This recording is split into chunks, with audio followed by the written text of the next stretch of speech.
In this video, I'll show you how to create a multi-threaded TCP echo server and TCP echo client in Python 3.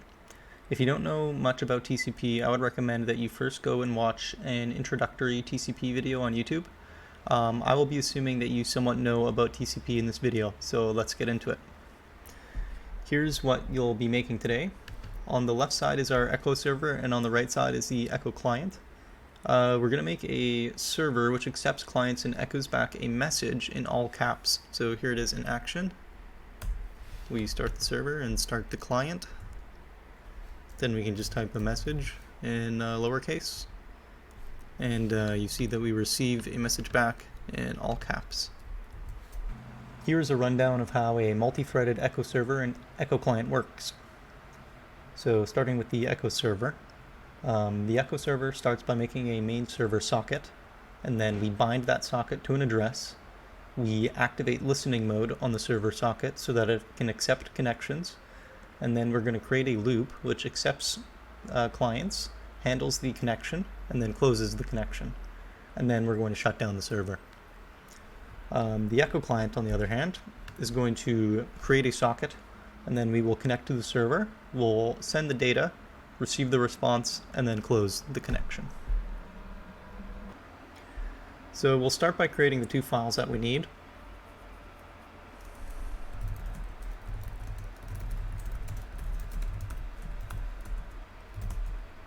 And then we're going to make them executable by typing in the following command.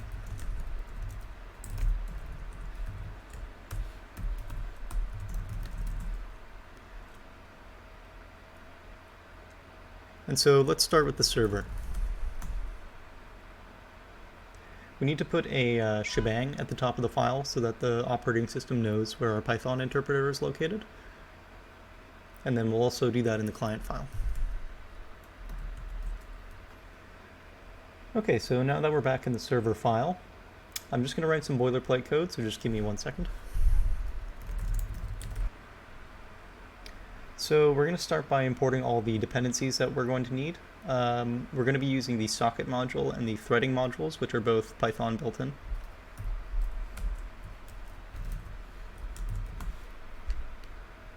So we are importing the socket object, af_inet, sockstream, sol socket, and so reuse adder.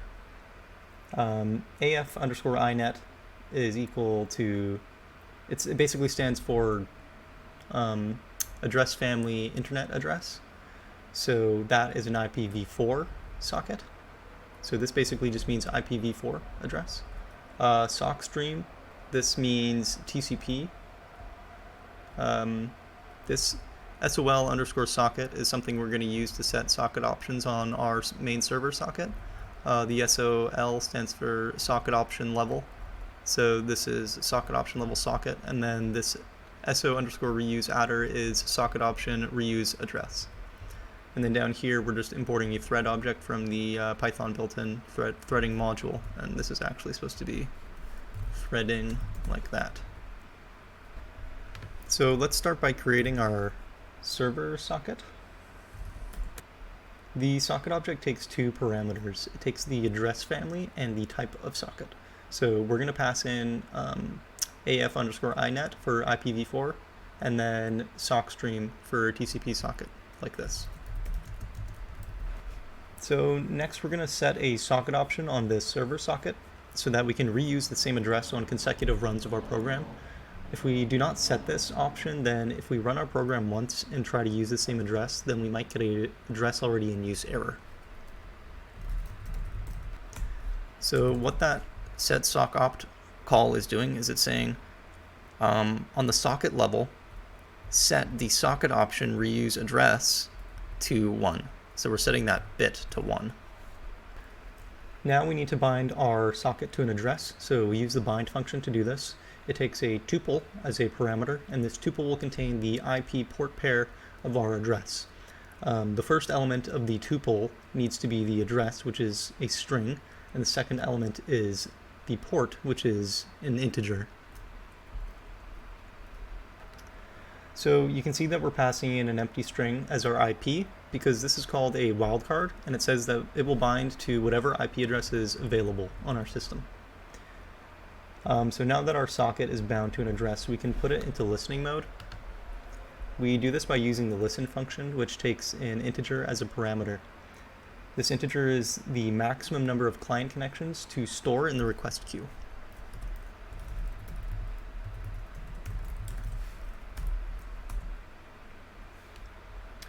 So now we're going to write our main server loop, which is going to accept client connections, handle them, and then close the connection when it is done. First, we need to accept a connection from a client, and we do this by calling the accept function, which returns two values. The first value is the socket object, which represents the connection to the client, and the second value is the address of the client that connected to our server. So we can make a print statement here so that we can see when a client connects to our server. And let's just write that. So next we need to create a function which will take this connection socket object as an argument, and this function is going to handle reading the data from the socket and then sending it back to the client. Okay, so here's the handle client function. We can see that in this infinite loop we are reading 1024 bytes from the client socket and putting that into a variable called data. Receive will return 0 bytes when a client disconnects. So the if statement here is just checking that if we receive 0 bytes, if we receive 0 bytes, we want to close the client connection and break out of the loop. But if we didn't receive 0 bytes, then that means we actually received data. So we handle it by converting the data to all uppercase and then sending it back to the client using the sendAll function. Okay, so we want our server to be multi-threaded. So for each client connection we receive, we want to start a new thread which will handle receiving and sending data to that client. So we already created our handle client function, so now all we need to do is create a thread and pass it our function and then start it.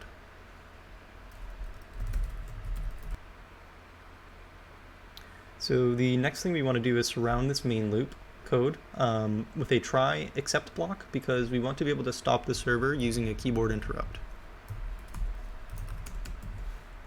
So after the main loop, we need to make sure that we're closing the main server socket.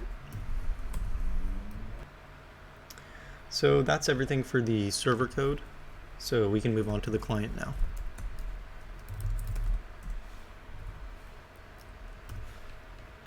So I'm just going to write out some boilerplate code and the import statements. So our first step is to create the client socket. And then we must connect our client socket to the server using the connect function. And this connect function takes a tuple, which is going to be our IP port. So next we're going to get input from the user, and we want them to enter the message that they want to send to the server. Okay, so you can see that we have to convert our message string into bytes, since the send function that we're about to call is expecting a bytes object and not string. So now that we have our message, we can send that to the server. Okay, so now that we've sent our message, we need to read the response from the server, and we're going to do this by doing multiple calls to receive until we have read the entire message. So since we're working with an echo server, we expect that if we send X bytes, then we should receive X bytes back from the server. So we can write our loop to check that the bytes that we have received equals the number of bytes that we're expecting to receive. So after we receive the response, we're all done, and now we can close that client socket. And now we are all finished with the client code. Okay, so let's run our programs now and make sure that they're working as intended.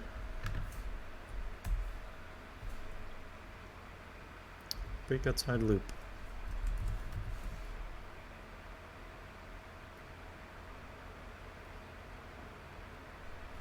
Oop, wrong one. Let me go to server.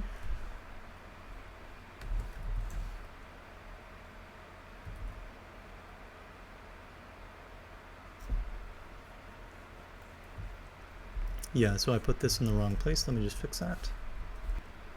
There we go.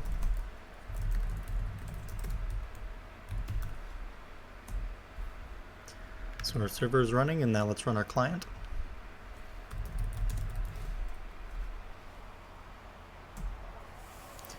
And we can see that we sent hello there, and then we received hello there in all caps. And let's actually do 2 clients at once to show that it's multi-threaded.